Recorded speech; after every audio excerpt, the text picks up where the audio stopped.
In case you've been living under a rock, venture capital is changing drastically thanks to the advent of generative AI and AI agents transforming the way people build early stage technology. We at Tech Doctors have seen this transition firsthand. 2 years ago, when we started working with clients building software, we were considering throwing in this obligatory AI slide when in reality, they weren't really building with AI at all. Fast forward to today, we're working with a lot of AI native tools and technology that are building for this agentic future, and they're truly looking to take AI to consumers and to businesses in a very meaningful way. As everyone can see, the rules are changing and it's impacting the way VCs look at deal flow and make investment decisions. Our friends at Hustle Fund have been posting a lot of useful content on social media, discussing the ways that AI has been impacting the deals that have been crossing their desk. And of course, this would trickle down to how you should be approaching your pitch deck with this new future.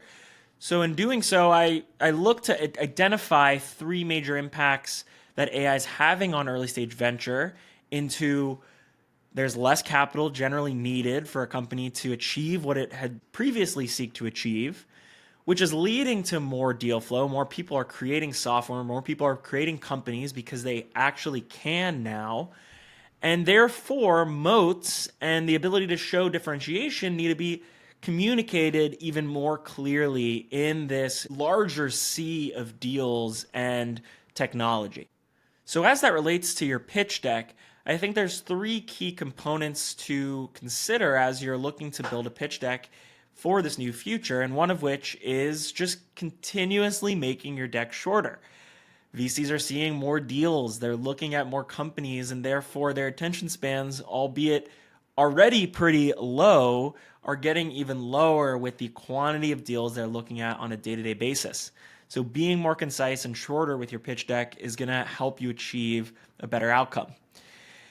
In addition, while you're being shorter and using fewer slides, you need to be leaning on your unique edges more because unfortunately technology and capital are less strong moats than they used to be now that a lot of technology can be created by non-developers or just by developers faster and cheaper than ever before.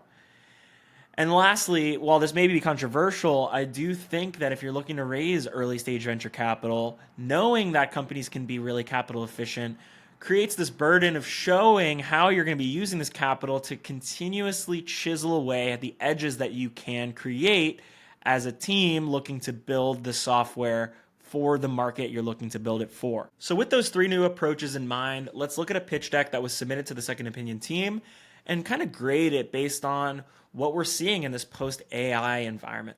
So today we're jumping into a company called Good Prompt. They provide AI prompt management for non-technical professionals and creators. They, right in the first slide, define what a prompt is.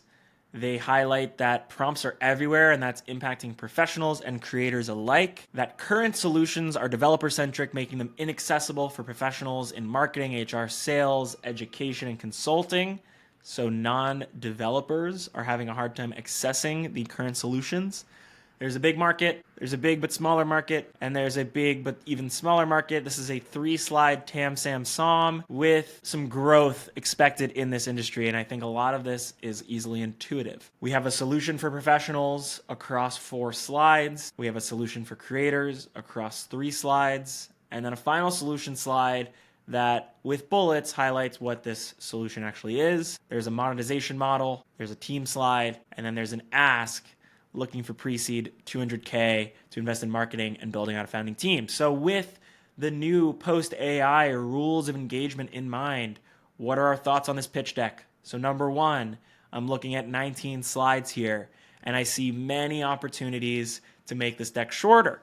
So with the current attention spans already being low, 19 slides was already probably too long of a deck as it was, but especially when we're at the pre-seed and we're looking to, capture the attention of investors, 19 slides is certainly too long. And then as you go through these slides, we have, kind of this prompt definition slide, which I think is unnecessary given the fact that most VCs are familiar with what a prompt is in this post-AI world. We have to understand that your audience actually knows a lot. And by defining things that the audience already clearly, for the most part, should know, you're wasting time on something that's probably pretty unnecessary. There's a clear problem, and I like what they do here. It looks like they're creating some sort of marketplace structure. And so there's a professional that needs and demands prompts, and there's creators that I guess create prompts. And by solving problems for both of them and connecting those two parties, we can create a marketplace that serves a purpose in this market. And then there's a current solution slide that I'll come back to. There's 4 slides on opportunity. There's 8 slides on solution. I think all of that could be consolidated into just 2 slides. And then there's a monetization slide, which I think is good, and a team slide and an ask. So my clear recommendations are, number 1, we're setting up a marketplace. Let's be extremely direct on what we're creating. So we have a clear problem slide. I think this is good. My mind obviously gravitates towards what is currently out there for both creators and professionals that seek to receive or share prompts. And this current solution slide is not meeting the burden that it needs to meet.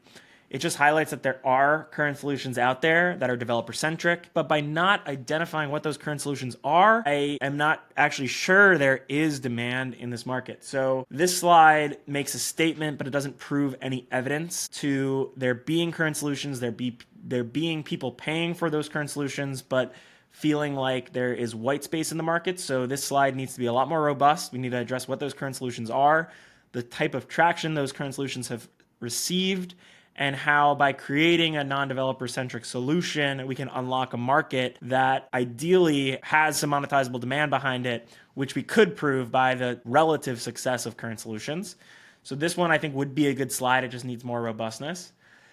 I think this market section actually could just be consolidated or removed, especially at the pre-seed with AI. If we're building a solution for a large quantity of potential consumers or businesses, it's clear the market is there and that the market will continue to grow as AI continues to mature. So the burden of needing to show 4 slides on market size becomes not as high of a burden as it might have once been previously. And then I think if we're talking about this solution that's meant to serve both the problems we're talking about, which is, the problem that professionals face and the problem that creators face, this should be a unified solution. We should make clear that this is a marketplace for people to receive or to share prompts and store them in a way that's easily accessible for a non-developer.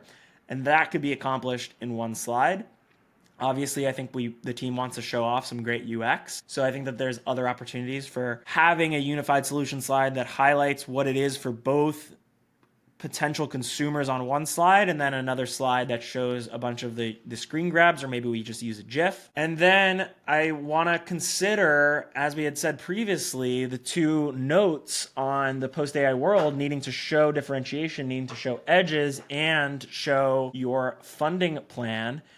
And I'm not sure we show either of those 2 effectively. We have this team slide that could just be made better by a headshot, and potentially this is an edge. Pranay's experience could be conceived as having a major edge or developing a certain moat in this market, and I'd want to make sure that the content here was dialed for that specific purpose. And then when we have an ask slide, we're talking about, raising $200K to invest in marketing and building a founding team. We likely should justify how that $200K is going to enable us to build a true founding team and have some money left over to invest in marketing, and why that's necessary at this early stage. So with that, I love the concept of this potential prompt marketplace building for this post-AI future. But I think we could accomplish a better result here with, instead of a 19-slide deck, maybe an 8-slide deck or even a 7-slide deck that just more succinctly hits off on the major differentiators of this platform and of this team's approach to signal that we are able to build something that can track towards the power law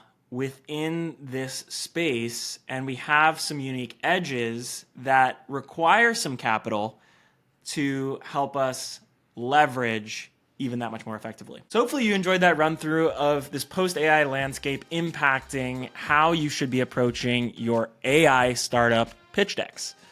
We'll be back in 2 weeks with another episode of Second Opinion. Until then, we'll be looking at some more AI native concepts and helping people build a story for this new world. Let us know in the comments if you have any strong takes on how venture is changing thanks to the new tools at founders' disposal. And until then, peace.